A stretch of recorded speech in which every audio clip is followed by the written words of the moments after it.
ঈদুল আজহার দিনে কিছু করণীয় আছে যেগুলো সুন্নাহ। এক নম্বর হচ্ছে ফাআকসিরু ফিহিন্না আত-তাকবীর, বেশি বেশি ঈদের দিনেও তাকবীর দেয়া, আল্লাহু আকবার আল্লাহু আকবার, লা ইলাহা ইল্লাল্লাহু আল্লাহু আকবার ওয়ালিল্লাহিল হামদ। সেটা ঘরে বাইরে রাস্তায় আমরা যেখানেই থাকি না কেন সমস্বরে আমরা তাকবীর পাঠ করতে থাকবো।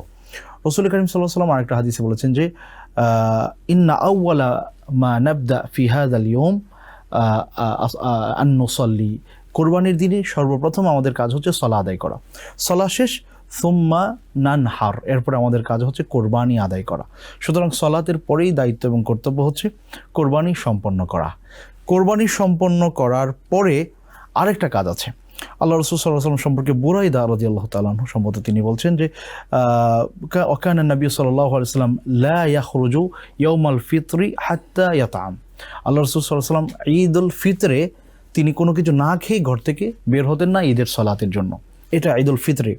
আর ঈদুল আজহার ব্যাপারে বলা হচ্ছে যে ওয়াকানা লা ইয়াতাম হাত্তা ইয়ানহার, যতক্ষণ না পর্যন্ত আল্লাহ রাসূল সাল্লাল্লাহু আলাইহি ওয়াসাল্লাম কোরবানি না করতেন, কিছু খেতেন না, ফায়াকুলু মিন যাবিহাতিহি, তখন তিনি তার এই কোরবানির গোশত দিয়ে তিনি সকালে মানে নাস্তা করতেন। সো এটা একটা গুরুত্বপূর্ণ সুন্নাহ যে আজকের দিনে কোরবানির গোশত দিয়ে আপনি আপনার প্রথম খাবারটা শুরু করবেন, যেমনটা রাসূল সাল্লাল্লাহু আলাইহি ওয়াসাল্লাম করতেন। এর পাশাপাশি আরেকটা করণীয় হচ্ছে আল্লাহ সুবহানাহু ওয়া তাআলা কোরবানির উপলক্ষে আমাদেরকে এই ঘোষণা দিয়েছেন যে ফাকুলু মিনহা, তোমরা এই কোরবানির গোশত খাও। সো এটা ফাকুলু এখানে প্লোরাল ফর্ম ব্যবহার করা হয়েছে যে আমরা সবাই মিলে খাবো, পরিবার পরিজন আশেপাশের আত্মীয় স্বজন। ওই দিনটাতে সুযোগ থাকলে আশপাশের যারা আছে বা আত্মীয় স্বজন তাদেরকে ইনভাইট করা, সেটা যে কোনো দিন সময় হতে পারে, এবং একটা উৎসব মুখর পরিবেশে সবাইকে নিয়ে খাওয়া দাওয়া করা। সো এটাও কিন্তু একটা গুরুত্বপূর্ণ ইবাদার অংশ। সো ঈদের দিনে এই কাজটাও আমরা চাইলে করতে পারি। Ad-Din Television, a complete way of life.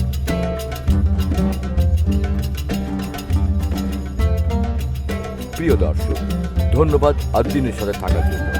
এমন আরো সুন্দর সুন্দর ইসলামিক কন্টেন্ট ও সবশেষ আপডেট পেতে সাবস্ক্রাইব করুন আমাদের ইউটিউব চ্যানেল ad-Din এবং পাশের বেল আইকনটি চাপুন। পরবর্তী সকল ভিডিও নোটিফিকেশন পেতে যুক্ত থাকুন আমাদের সোশ্যাল মিডিয়ায়।